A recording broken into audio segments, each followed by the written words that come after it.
Thank you. I appreciate us holding this hearing today. Port security has really been my top issue since I've come to Congress. I represent the Port of Los Angeles, and the complex of Long Beach and Los Angeles is within my backyard. So as America's port, representing almost, it depends, usually around 42% of all the trade coming into this country comes through our ports. Todd and I have worked together on a number of issues. But I will tell you, since 9/11, my concern has really increased in terms of something happening at one of our ports.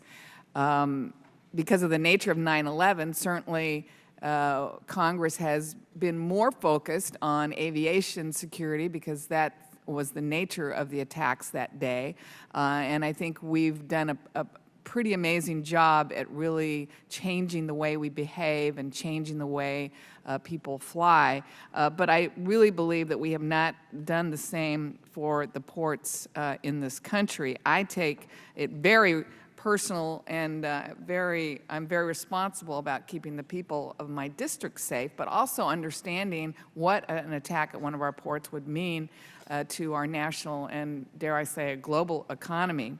I was happy in 2012 that my legislation called the GAPS Act, which would have required DHS to identify remaining gaps in our nation's port security, passed the House. And in last year's appropriations bill, my amendment requiring assessment of cybersecurity risks at our nation's at most risk ports was included and passed. And I'm looking forward to seeing the findings that are going to come out in August of that report. And I'm hoping after today's hearing, Congress will also seriously take into consideration my other bill called the SCAN Act, which would create a pilot program to test the implementation of 100% scanning technology at 2 selected ports in this country. And Todd, I'm going to direct my questions to you. It is a little disturbing when you keep saying 100% scanning, because that is really not the intent of the law that Congress passed in 2006 called the Safe Port Act. That was 100% scanning using radiation and X-ray. So for you to keep saying 100% scanning of all containers coming into our ports is really not accurate, and I wish you wouldn't say that, because it makes people believe that we're following what Congress intended. And it was unfortunate that Secretary Jay Johnson has said 100% screening and scanning is not the best use of taxpayer resources, and they are delaying yet again Congress's will by another 3 years. You know, the CBO estimated that meeting that mandate would cost about $22 to $32 billion over the course of 10 years, but we know, and that seems like a lot of money, but we know in 2002 when the West Coast ports locked out the workers, we finally quantified that it was a $1 to $2 billion per day hit to our economy. That lockout lasted 10 days, so there's your $20 billion right there. And if something were to happen at one of our ports, I think the economic risk, not to mention the loss of lives, would be enormous to this country. Let's say, I really want to know what you think about, because people say, you're included, most everybody here said it would slow down commerce if we did 100% scanning the way Congress intended, but I've never seen that to be proven one way or another, and my bill would say, fine, let's test it at 2 ports. Let's have 100% scanning, radiation, and X-ray. Let's see, because I believe there's technology that exists today that will accomplish both, that will keep us safe but will not slow commerce down. If Congress decided to pass my bill and we had a pilot program at two ports, what do you think? Do you think there is equipment that you would recommend that we could purchase or could use in testing this thing? I want somebody to prove me wrong, because I don't think I am wrong on this one. Well, again, with the way the law defined 100% scanning, it was the radiation and the X-ray. Right. Radiation piece is doable. We're already doing that. We're doing that all around the world. It's the X-ray piece. I've not seen a piece of X-ray technology that has yet to offer automatic anomaly detection. every piece that I have seen still requires intervention from an operator to identify where the anomalies are, and that takes time. As you know, Los Angeles, Long Beach, 13,000 containers a day.